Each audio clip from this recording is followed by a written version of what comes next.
Good morning to all. Myself, Dr.J.Mekala Devi, Assistant Professor of History, the Standard Fireworks Rajaratnam College for Women, Sivakasi. So in this session, we are going to discuss about the topic Vedic period.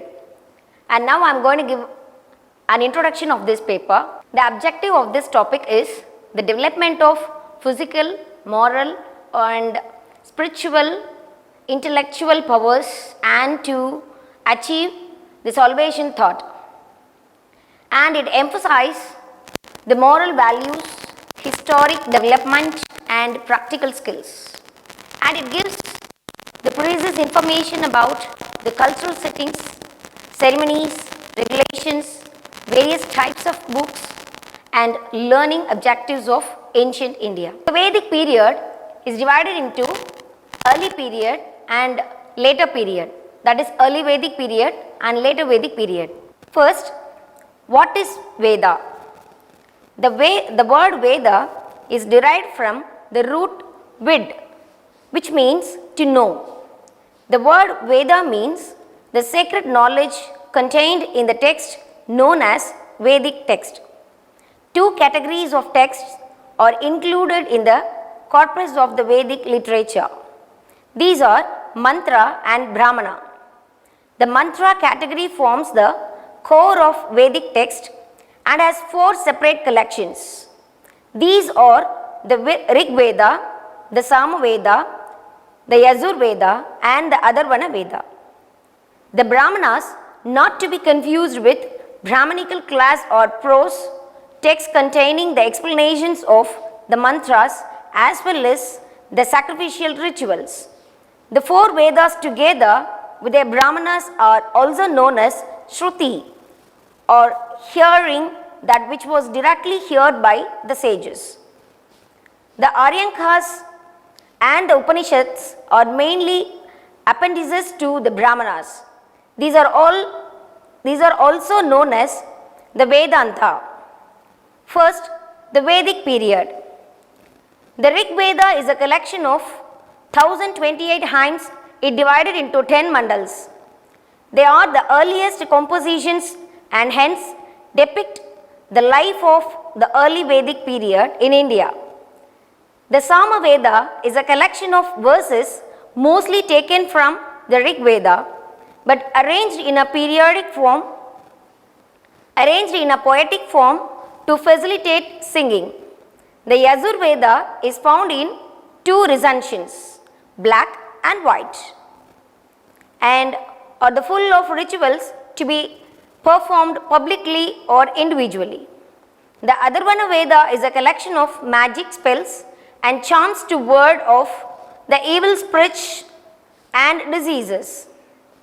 Careful studies have shown that the Vedic texts reflect two stages of development in terms of literature as well as social and cultural evolution. The migration of the Orients. The authors of the Vedic hymns were the Orients. But who were the Orients? In the 19th century, Orients were considered as a race. Now it is thought of a linguistic group of people who spoke Indo-European language from which later emerged Sanskrit, Latin and Greek, etc.